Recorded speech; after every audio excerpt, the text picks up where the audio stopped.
Hello students. इस video lecture में हम बात करने वाले हैं पेयर ऑफ स्ट्रेट लाइन के बारे में। पहले मतलब समझते हैं पेयर ऑफ स्ट्रेट लाइन का क्या है। देखिए, यहाँ पर मैंने दो लाइंस की इक्वेशन लिखी हुई है। ठीक है, अगर मैं इन दोनों इक्वेशंस को, लीनियर इक्वेशंस को, जो कि दो लाइंस की इक्वेशन है, इसे मल्टीप्लाई करता हूँ, x plus 3y minus 2 is equal to, multiply करके इसे जीरो के इक्वल लिख लेता हूँ। तो ये देखिए, दो लाइंस की इक्वेशन है ये, पेयर ऑफ लाइन की इक्वेशन जिसे हम कह सकते हैं। इसको मल्टीप्लाई करके देखिए, हमें मिल जाएगा 2x²। ये 2x² आएगा, साथ में आ जाएगा -3y²। देखो, y वाली टर्म के साथ मल्टीप्लाई करके अगर xy वाली टर्म देखें तो हमें मिलेगी 6xy। जब इन दोनों को मल्टीप्लाई करूंगा तो -xy, तो दैट इज +5xy हमें मिलेंगे यहाँ पे। इसी तरह से अगर x वाली टर्म देखें तो -4 और +3, दैट इज -x मिलेगा। प्लस के हमें मिलेंगे, देखिए, 9y और +2y, दैट इज 11y और -6। ये मैंने इन दोनों को मल्टीप्लाई करके लिखा है और कुछ नहीं है। अगर आप इन दोनों लाइंस की इक्वेशन को, जो कि लीनियर इक्वेशन थी, से मल्टीप्लाई करें तो देखिए कुछ इस टाइप की इक्वेशन हमें मिल रही है। ये x और y के अंदर सेकंड डिग्री इक्वेशन है हमारे पास। जैसे x और y के अंदर लीनियर इक्वेशन होती है ax plus B Y plus C is equal to 0, ये रिप्रेजेंट करती है एक लाइन को। ax plus B Y plus C is equal to 0 represent करती है एक लाइन को। उसी तरह से अगर मैं दो लाइन की इक्वेशन को मल्टीप्लाई कर रहा हूँ तो मुझे कुछ इस टाइप की इक्वेशन मिल रही है, जिसमें x² वाली टर्म आ रही है, y वाली टर्म आ रही है, by² +2hxy, इसको मैं ऐसे लिख रहा हूँ, +2gx +2fy plus c is equal to 0। ये second degree polynomial, second degree equation को लिखने का तरीका होता है एक्स और वाई में। तो second degree equation in X and Y standard form में इस तरह से रिप्रेजेंट की जाती है। तो यहाँ से एक बात तो श्योर हो रही है कि अगर मेरे पास दो लाइन की इक्वेशन है, दो लीनियर इक्वेशन है, उनको अगर मैं मल्टीप्लाई करता हूँ तो मल्टीप्लाई करने पर जो इक्वेशन की शक्ल सूरत आएगी वो कुछ इस टाइप से आएगी, ax² plus by² plus 2hxy plus 2gx plus 2fy plus c is equal to 0।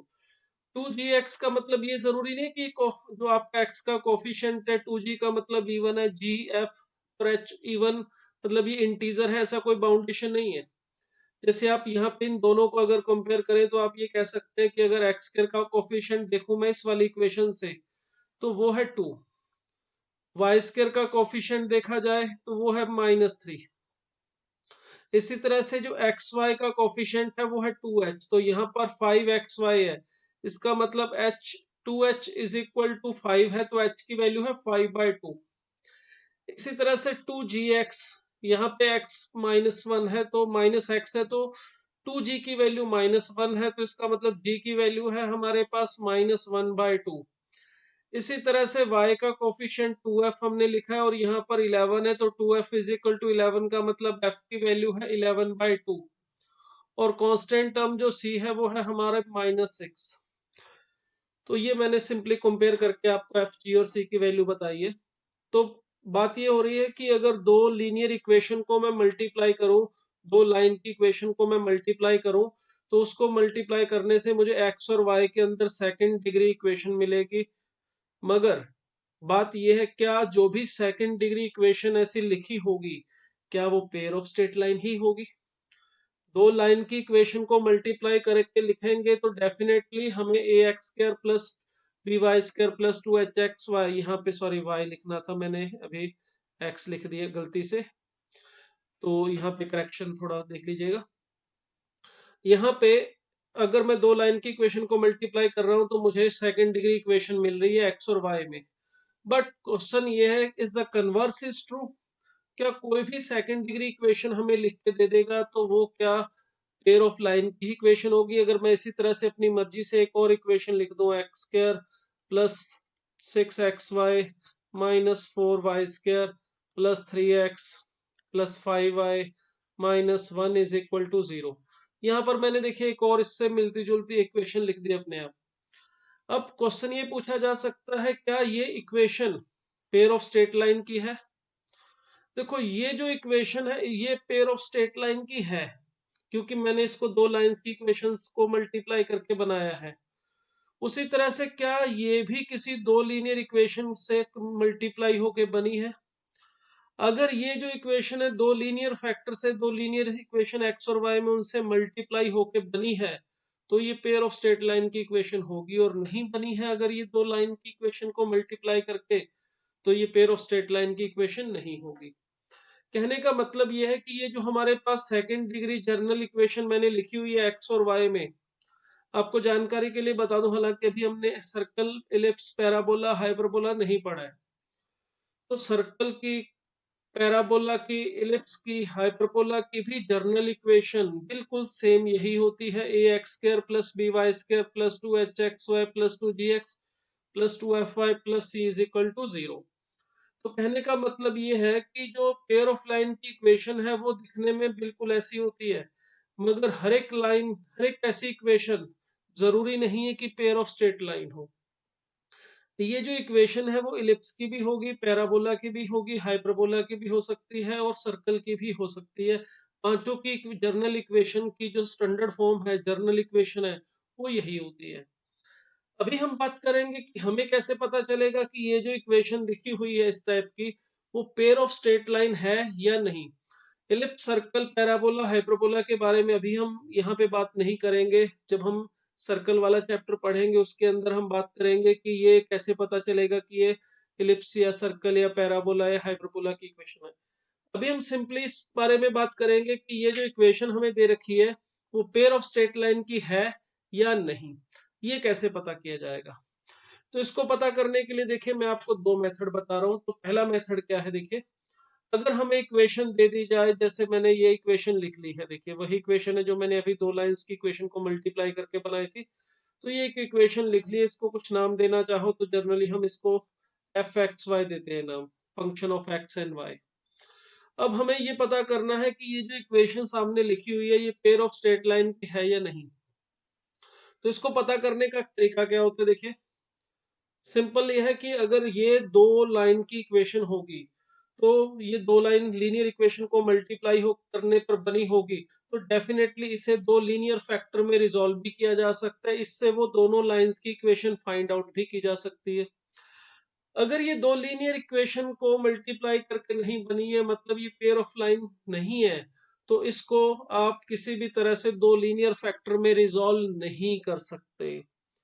तो हमें पता करना है कि पेयर ऑफ लाइन की इक्वेशन है या नहीं। तो सिंपल सा सीधा सा मेथड है, इस इक्वेशन को फैक्टराइज करके या किसी भी तरह से हम दो लीनियर इक्वेशन में कन्वर्ट करने की कोशिश करेंगे, दो लीनियर फैक्टर में कन्वर्ट करने की कोशिश करेंगे। अगर हो जाएगा तो ये पेयर ऑफ लाइन की इक्वेशन होगी, अगर नहीं होगा तो ये पेयर ऑफ लाइन की इक्वेशन नहीं होगी। अब देखिए यहाँ पर मैं इसको करने की कोशिश करता हूँ फैक्टराइज। तो उसके लिए मैं क्या करूंगा, इसको किसी एक में एक्स या वाई में आप इसको क्वाड्रेटिक इक्वेशन में बना लीजिए। जैसे यहाँ पर एक्स स्क्वायर वाली टर्म जो है वो 2x स्क्वायर है, फिर एक्स वाई वाली टर्म्स में से और एक्स वाली टर्म में से, इन दोनों में से मैं x कॉमन निकाल के ऐसे लिख रहा हूँ 5y माइनस 1 इंटू एक्स। फिर जो हमारे पास बच गई बिना x वाली term, that is minus 3y square plus 11y minus 6, इसको लिख लेता हूं मैं। और इन तीनों में से भी एक काम करते हैं, हम माइनस कॉमन निकाल के लिखना चाहें तो ये कुछ इस तरह से बन जाएगा हमारे पास, minus of 3y square minus 11y plus 6। अब देखिए यहाँ पर ये जो मैंने इक्वेशन बनाई है ये कुछ इस टाइप की बन गई है, a x square plus B y square, sorry ये जो इक्वेशन है हमारे पास ये कुछ ऐसी बन गई है, a x plus B y, a x square plus b x plus C is equal to 0, quadratic equation in x, जिसमें ए का मतलब 2 है, बी का मतलब 5y माइनस 1 है और ये वाली कांस्टेंट टर्म हमारी सी है। अब अगर मैं इसको फैक्टराइज करना चाहूँ, एक तरीका तो होता है मिडिल टर्म को स्प्लिट करके, दूसरा ये भी होता है कि हम इसमें x की वैल्यू सीधा सीधा फाइंड आउट कर लें, जिससे रूट मिल जाएंगे, उससे फैक्टर भी आ जाएंगे। तो फैक्टराइज आप मिडिल टर्म से कर पाओ तो बहुत अच्छी बात है, नहीं तो आप सीधा सीधा एक्स की वैल्यूज फाइंड आउट करके इसके रूट ढूंढ के फिर इसको फैक्टराइज फॉर्म में लिख सकते हो। रूट ढूंढने का तरीका होता है -b plus minus root of B square -4ac upon 2a। अगर ये फार्मूला मैं यहाँ पे अप्लाई करता हूँ तो देखिए क्या मिलेगा मुझे, x is equal to minus of b that is -5y-1 plus minus root of B square which is 5y-1 whole square -4ac तो +8 इंटू 3y स्क्वायर -11y +6 ये हमें मिलेगा upon 2a। 2a mean to से 4, यहाँ पर plus इस वजह से आ गया क्योंकि हमारा सी जो था उसमें यहाँ पे माइनस का साइन था।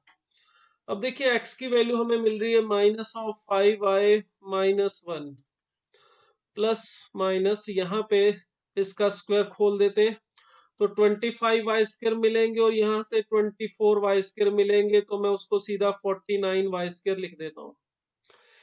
इसी तरह से यहाँ से -10y और माइनस के 88, देखिए -10y और माइनस के 88 तो माइनस के 98y ये हमें मिल जाएंगे। कांस्टेंट टर्म में +1 एंड +48 दैट इज +49 ये हमें मिल रहा है देखिए,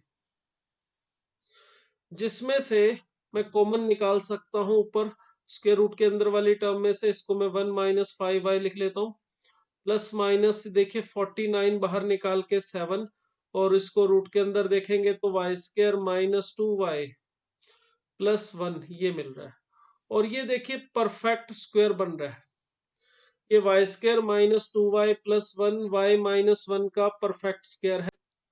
तो चलिए नेक्स्ट पेज पे लिख रहा हूं मैं, तो हमें मिल जाएगा y is equal to 1 - 5y +-7 और यहाँ पे देखिए जो हमारे पास परफेक्ट स्क्वायर बन रहा है वो है y-1 का, रूट के अंदर y-1 का स्क्वायर अपॉन 4। इसमें देखिए लिखा जा सकता है इसको 1 - 5y plus -7 into y-1 bye 4। 4 को ऊपर लाके यहाँ पे y की जगह पे x लिखना था, ये छोटी सी मिस्टेक यहाँ पे मैं अभी कर देता। तो देखिए हमारा 4x इज इक्वल टू हमें मिलेगा, अगर मैं यहाँ पे प्लस का साइन लेके लिखता हूँ तो प्लस के साइन के साथ हमें मिलेगा 1 - 5y प्लस 7y-7।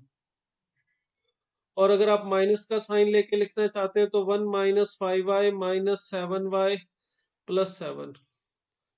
तो देखिए इक्वेशन जो मिलेगी हमें यहाँ पे माइनस के 5 और प्लस के 7 दैट इज 2y, तो 4x - 2y +6 is equal to 0। और दूसरी इक्वेशन मिलेगी देखिए 4x + 12y -8 is equal to 0, that is 2x - y + 3 is equal to 0 और ये x + 3y - 2 is equal to 0। तो ये हमें दो लीनियर फैक्टर मिल गए जिनका प्रोडक्ट से ये हमारा सेकंड डिग्री इक्वेशन जो x और y में दिया हुआ था वो बना था। और ये देखिए ये जो हमने इक्वेशन फाइंड आउट की है ये उन्हीं दो लीनियर लाइन की इक्वेशन, उन्हीं लाइंस की इक्वेशन है जिनको मल्टीप्लाई करके मैंने ये इक्वेशन लिखी थी। ठीक है, 2x - y + 3 is equal to 0 and x + 3y - 2 is equal to 0। ये हमारी जो इक्वेशंस हैं जो हमने अभी फाइंड आउट की हैं, आप चेक कर सकते हैं, मैंने ये जो दोनों लाइंस ली थी इनको मल्टीप्लाई करके ये बनाया था और फिर इसी इक्वेशन को मैंने अब दोबारा लिया और वापस इसको फैक्टराइज करके उन दोनों लाइंस की इक्वेशन में कन्वर्ट कर लिया जिससे ये बना था। मगर इसमें ध्यान देने वाली बात यह है कि ये लीनियर फैक्टर में रिजॉल्व हुआ कैसे। यहाँ पे जब हम इसको फैक्टराइज कर रहे थे क्वाड्रेटिक फॉर्मूले से, तो यहाँ पे ये जो स्क्वायर रूट के अंदर हमें मिल रहा है, ये देखिए यहाँ पे परफेक्ट स्क्वायर हमें मिल रहा था लीनियर का। अगर ये परफेक्ट स्क्वायर मिल रहा है लीनियर का तो इससे स्क्वायर रूट खत्म हुआ और स्क्वायर रूट खत्म होने से हमें एक्स और वाई में दो लीनियर इक्वेशंस मिली। वो दो लीनियर इक्वेशन मतलब उन दोनों लाइंस की हमें इक्वेशन मिल गई। अगर हम यहाँ पे फैक्टराइज कर रहे होते इसी तरह से और ये रूट के अंदर परफेक्ट स्क्वायर नहीं बनता, जैसे यहाँ बन रहा था इस केस में, यहाँ पर या ये एक ही बात है। अगर ये परफेक्ट स्क्वायर नहीं बनता तो इसका मतलब ये पेयर ऑफ लाइन की इक्वेशन नहीं होनी चाहिए। जैसे एक और मैं यहाँ पे एग्जांपल की बात करूँ, ये नई इक्वेशन ले लेते हैं, चलिए ये ले लेते हैं। ये भी देखने में बिल्कुल वैसी ही है जैसी इक्वेशन हमने अभी ली थी। अभी हमारी जो इक्वेशन हमने सॉल्व की थी उसको हमने लीनियर फैक्टर में रिजोल्व कर लिया, मतलब वो गारंटी थी कि वो लीनियर, दो लीनियर इक्वेशंस को मल्टीप्लाई करके बनी है, मतलब वो पेयर ऑफ लाइन की इक्वेशन थी। अब पूछा जाए क्या ये पेयर ऑफ लाइन की इक्वेशन है, तो वही सिंपल सा लॉजिक, हम इसको फैक्टराइज करने की कोशिश करते हैं। अगर ये फैक्टराइज हो जाए दो लीनियर फैक्टर में तो हम कह देंगे कि ये पेयर ऑफ स्ट्रेट लाइन की इक्वेशन है। नहीं हुआ तो नहीं कर कहेंगे। तो इसके लिए देखो एक्स स्क्वायर वाली टर्म लिख ली पहले मैंने, 2x²। फिर एक्स वाली टर्म देखें यहाँ से तो 2 कॉमन निकाल के 2y+1, सॉरी +3x ये मिल रहा है। फिर y वाली टर्म लिखें तो माइनस कॉमन निकाल के 5y² + 5y - 4 ये हमें मिल गया। अब मैं यहां से कोशिश करता हूं x को फाइंड आउट करने की इन टर्म्स ऑफ y। तो देखिए ये आ जाएगा -b, that is -2 × 2y+3, plus minus root के अंदर आ जाएगा b², दैट इज 4 × 2y+3 का whole square, -4ac that is +8 × 5y² + 5y -4 ये आ गया, अपॉन 2a का मतलब हो जाएगा 4।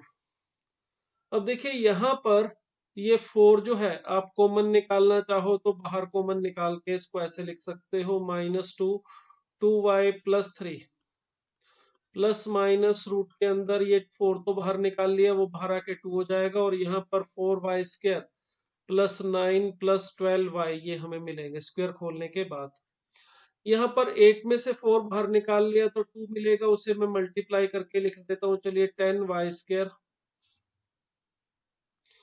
+10y एंड -8, और नीचे है हमारे पास 4 जिसमें से 2 आप कैंसिल करना चाहो तो कर सकते हो, ये 2 इसके साथ कैंसिल होके नीचे भी 2 बचेगा। तो -2y+3 प्लस माइनस यहाँ रूट के अंदर देखिए हमें मिल रहा है 14y², 12y और प्लस के 10y दैट इज 22y, और माइनस के 8 और प्लस का 9 दैट इज +1, अपॉन नीचे है 2।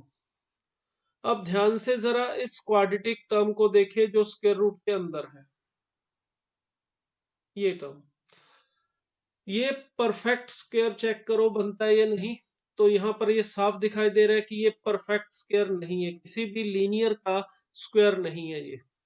अगर ये किसी लीनियर का परफेक्ट स्क्वायर बनता तो रूट खत्म होके हमें एक्स और वाई के अंदर दो लीनियर इक्वेशन मिलती। लीनियर इसलिए बोल रहा हूँ क्योंकि स्ट्रेट लाइन की इक्वेशन लीनियर होती है एक्स और वाई में। तो अगर ये परफेक्ट स्क्वायर नहीं है तो यहाँ से स्क्वायर रूट खत्म किसी भी हाल में नहीं हो सकता, मतलब हमें दो लीनियर इक्वेशन एक्स और वाई में नहीं मिलेंगी। तो हम इसमें कह सकते हैं कि ये जो हमें जर्नल इक्वेशन दे रखी है हमें 2x² + 4xy सेकंड डिग्री जो इक्वेशन एक्स और वाई में दे रखी है, ये पेयर ऑफ लाइन को रिप्रेजेंट नहीं करता। किसे रिप्रेजेंट कर सकता है? अगर पेयर ऑफ स्ट्रेट लाइन को रिप्रेजेंट नहीं करता तो सर्कल भी हो सकता है, एलिप्स भी, पैराबोला भी और हाइपरबोला भी। बट फिलहाल हम इसके बारे में आगे बात नहीं करेंगे, वो हमारे चैप्टर कॉनिक सेक्शन और सर्कल के अंदर हम इसके बारे में बात करेंगे। फिलहाल हम सिर्फ इतना बोलेंगे कि ये पेयर ऑफ स्ट्रेट लाइन नहीं है। तो कोई भी अपने को अगर जर्नल इक्वेशन दी जाएगी एक्स और वाई में, इसको आप कह सकते हो f(x, y), अगर इस तरह से हमें एक्स और वाई में सेकंड डिग्री इक्वेशन दी जाएगी तो उसे चेक करना है कि पेयर ऑफ लाइन की इक्वेशन है या नहीं। तो ये बिल्कुल सिंपल सा हमारा मेथड नंबर 1 है।